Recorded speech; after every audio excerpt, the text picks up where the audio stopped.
Emotional कहानी lady guide. मकान और घर में जमीन आसमान का अंतर होता है। मकान फ्लैट तो हजारों लाखों में बने पड़े हैं इस दुनिया में, लेकिन उन्हें घर बनने का इंतजार है।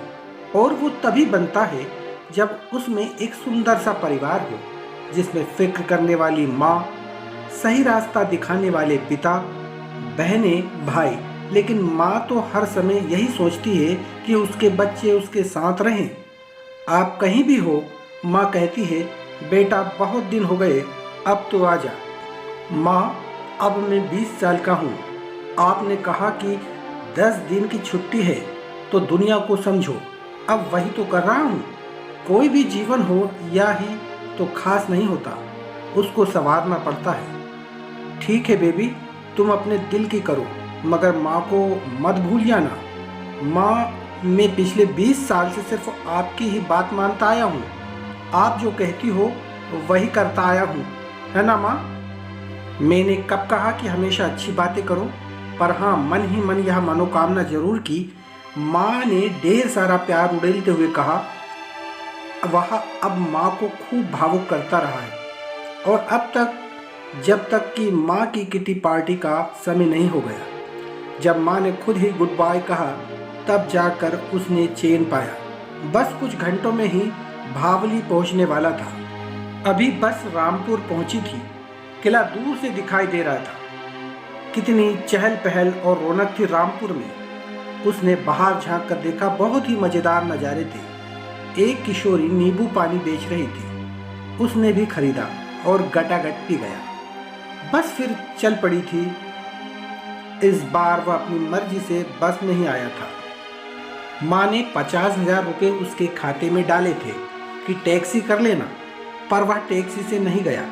दरअसल वह सफ़र में पल पल का भरपूर मज़ा लेना चाहता था।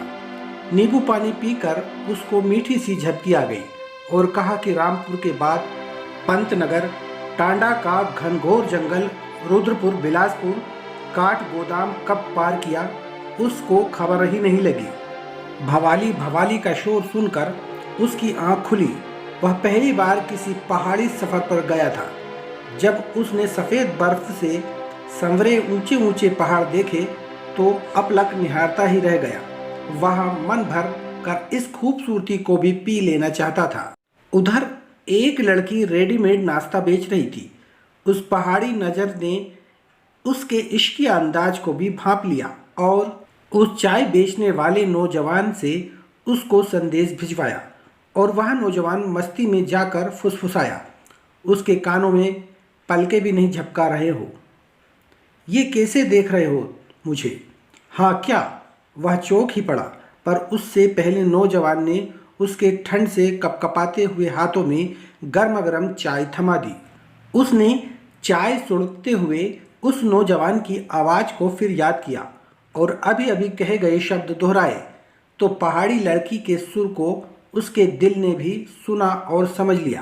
पहले तो उसको कुछ संकोच सा हुआ और मन ही मन उसने सोचा कि अभी इस ज़मीन पर पैर रखे हुए 10 मिनट ही हुए हैं, इतनी जल्दी भी ठीक नहीं।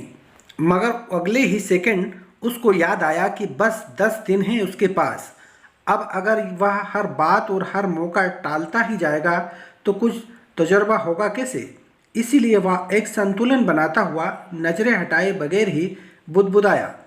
बचपन में मैंने अनुभव से एक बात सीखी थी कि फ़ोटो लेते समय शरीर के किसी अंग को हरकत नहीं करनी है, सांस भी रोक कर रखना है। अब मेरी जो आंखें हैं वे अपनी सांस रोककर मेरे दिल में बना रही तुम्हारा स्केच। उसी की यह बात वहाँ के इस नौजवान ने जस की तस पहुँचा दी। उसके आसपास वाले एक ही स्थानीय लड़के ने भी यह सब सुना और उसको मंद मंद मुस्कुराता देखकर पहाड़ी लड़की शर्म से लाल हो गई। इस रूहानी इश्क को महसूस कर वहाँ की बर्फ़ भी जरा सी पिघल गई और पास बह रही पहाड़ी नदी के पानी में मिल गई। पर 10 मिनट बाद ही उन दोनों की गपशप शुरू हो गई और वह लड़की टूरिस्ट गाइड थी। 4 घंटे के 300 रुपये वह मेहनताना लेती थी। वह क्या सचमुच? उसने मन ही मन सोचा, मगर आगे सचमुच बहुत दुविधा हो गई। उस लड़की ने वाजिब दामों पर एक गेस्ट हाउस दिलवा दिया और अगले दिन नैनीताल पूरा घुमा लाई।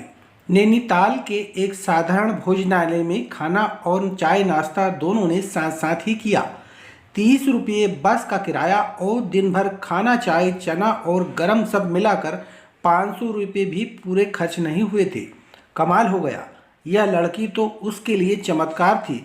दिन भर में वह समझ गया कि लड़की बहुत समझदार भी थी। वे लोग शाम को वापस भवाली लौट आए थे।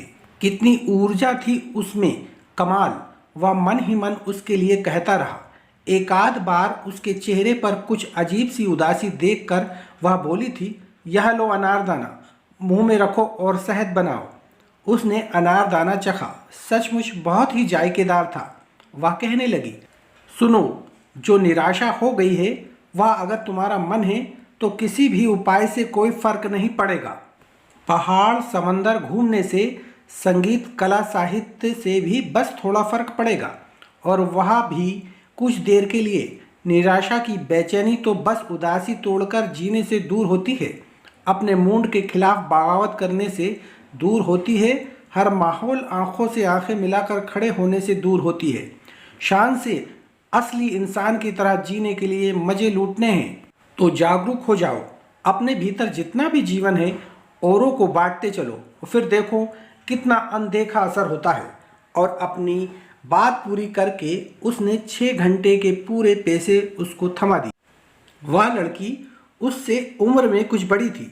आगे रानीखेत अल्मोड़ा वगैरह की बस यात्रा उसने अच्छी तरह समझा दी थी।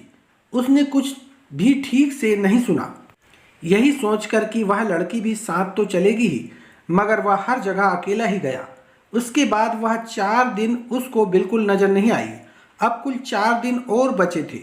उसने पिथौरागढ़ घूमने का कार्यक्रम बनाया और लड़की साथ हो ली। उसको उस लड़की में कुछ खास नजर आया। सबसे कमाल की बात तो यह थी कि माँ के दिए हुए रुपये काफ़ी बच गए थे, या यूँ कहें कि उसमें से बहुत सी रकम वैसे की वैसे ही पड़ी थी। उसने चीड़ और देवदार की सूखी लकड़ी ने बनी कुछ कलाकृति खरीद ली और वहाँ पर शाल की फैक्ट्री से माँ, उनकी कुछ सहेलियाँ और अपने दोस्तों के लिए शाल, मफलर, टोपियाँ वगैरह पसंद कर खरीद ली। 2 दिन बाद वे दोनों पिथौरागढ़ से वापस आ गए। यात्रा बहुत रोमांचक रही और सुकूनदायक भी। वहाँ उसने कुछ कहना चाहा था, पर वह हमेशा ही उलझी हुई मिलती थी। मन की बात कहने का मौका अपने बेकरार दिल के सामने बेकार कर देने का समय नहीं था। अब 1 दिन और बचा था। उसने आसपास के इलाके ज्योलिकोट और 2 गांव घूमने का निश्चय किया। वह सब नक्शे पर देख ही रहा था कि वह लड़की उसके पास भागी भागी चली आई। हाँफते हुए वह बोली, जरा सी एक्टिंग कर दो ना। क्या? पर क्यों? वह चौंक पड़ा। अरे सुनो, तुम कह रहे थे ना तुम बहुत अच्छी आवाज़ भी निकाल लेते हो। यह क्या कह रही हो? मैं एक्टिंग और अभी यहाँ सब क्या है? ओहो, तुम्हारी इसी अदा पर तो मैं फ़िदा हूँ। तुम बस मस्त मगन रहते हो और फालतू कुछ सोचने में समय ख़राब नहीं करते। चलो चलो शुरू हो जाओ ना। हाँ हाँ ठीक है, अभी करता हूँ। सुनो, अभी वहाँ एक लफंगा आएगा और उसको कह दो कि तुम फिल्म डायरेक्टर हो और अब मैं तुम्हारी अगली हीरोइन। पर मैं तो अभी बस 20 साल का हूँ, कहकर वह टालने लगा। हाँ हाँ, उसने कुछ नहीं होता, बस इतना कर दो। यह पुराना आशिक है मेरा, मगर तंग कर रहा है। उसे ज़रा बता दो कि तुम मुझे कितना चाहते हो, फिर मुझे तसल्ली से सगाई करनी है। वह देखो वह बस चालक, वह इधर देखो, वही जो हमको पिथौरागढ़ अपनी बस में लेकर गया और वापस भी लाया। वह बोलती जा रही थी और उसका दिमाग चक्कर घिन्नी बना जा रहा था। वह अचानक गहरे सदमे में आ गया, पर उसकी बात मान ली और उम्दा एक्टिंग की। लड़की ने दूर से सारा तमाशा देखा और उंगली का इशारा भी करती रही। वह उसी समय बैग लेकर दिल्ली की तरफ जाती हुई एक बस में चढ़ा और पलटकर भी नहीं देखा। उसको लगा कि उसके दिल में गहरे घाव हो गए हैं और उसने खुद बहुत सारा नमक अपने किसी घाव में लगा दिया है।